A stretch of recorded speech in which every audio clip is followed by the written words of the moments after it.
Hi, it's Dino at Sorted Surf Shop. We're just going to give you a quick run through today of the range from Lost Surfboards. Starting off with the Hydra. We've got a little 5'8" one here. You can see she's super flat, super wide. She's got wide hips and is pulled in at the tail.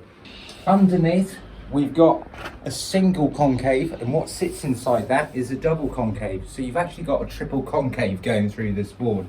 That gives you loads of lift, loads of responsiveness. Okay, so this board is a mix of the round-nosed fish, the pelagic, and the swordfish. So it takes elements from all of those, from over 20 years of making different small hybrid fish surfboards.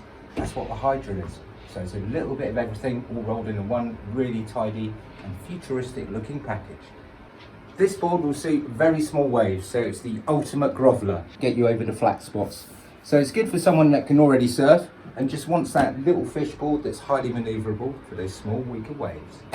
Okay, so next up we have the Lost Retro Round Nose Fish. Basically, this is made with the sort of more retro styling of a fish in mind. So you've got that really wide nose up front, which is going to give you loads of volume under your chest. And then thinning down to that sort of more traditional fishy swallowtail. Okay, so you've got that sort of retro styling. It's really, really flat. It's not a huge amount of rocket, but you do get a bit of flick in the nose as well. And then underneath, you've got that sort of potential quad setup, or you can ride it as a 20, whatever you prefer to do. And you've got a few refinements on this board as well, like the flick in the nose and the concave on the bottom. It does perform really well, more like a traditional shortboard as well. So once you get it into better waves and you want to start doing more tighter radical turns, you do have that option as well. Okay, so in terms of who this board is going to suit, you're going to need to be able to surf, obviously, fairly competently, I'd say, but it was really good for sort of improvers, and then more skilled surfers, and then even really expert surfers. It's going to give something for everyone, but it's going to be great for smaller waves, like we say. So anything with a bit weaker, it's going to lead a bit more volume under your chest. It'll give you that, but it's got good balance between performance and then that sort of small wave catching ability. But it's also going to perform better, still decent in sort of more quality waves, as I said before. So it's a good rounded board, but specifically for people that want to ride like a traditional style fish, then this is ideal. Up next, we've got the Lost Swordfish here. This is Chloe and Dino's pro fish model, basically.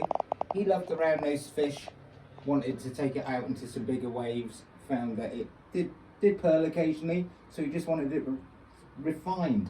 So this is what Matt Mayhem Biolos came up with, the swordfish. So tapered in at the nose, a bit more pulled in, so it's got less swing weight, a bit more rocker as well, so you can take it out in more aggressive, steeper, hollower waves. The rails have been refined and the tail has been drawn in a lot more than it was on a round-nosed fish.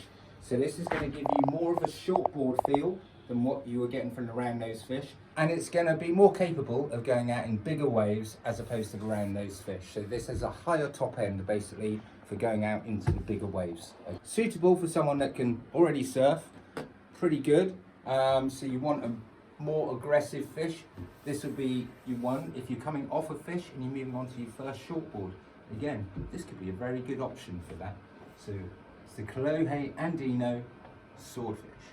Okay, so up next we have the Lost Subdriver 2.0, and this one's in the Bro Dims, which means the Bro dimensions, which is essentially a little bit more user-friendly, so it's going to suit more of like the average surfer. So that suits most of us in the UK, and it's particularly good for sort of UK waves, which lack some of the power that you might get in California and places like that. But the Lost Subdriver 2.0, one of our best-selling boards every year.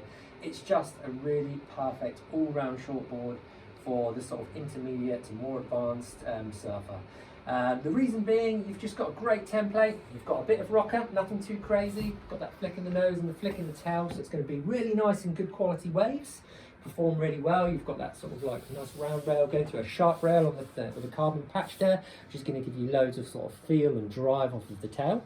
And you've got the single to double concave, the classic sort of shortboard concave.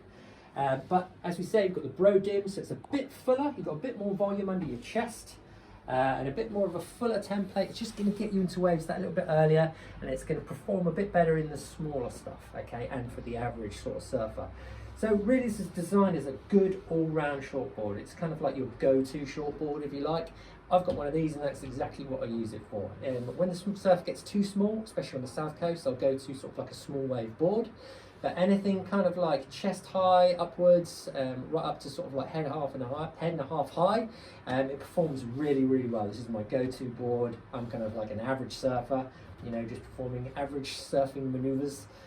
If you're looking for a board that's just going to sort of perform well in most conditions in the UK especially, then you should have one of these in your quiver. The Lost Subdriver 2.0, and this is in the Bro Dims, which is particularly good for your sort of average surfer and particularly good for UK conditions.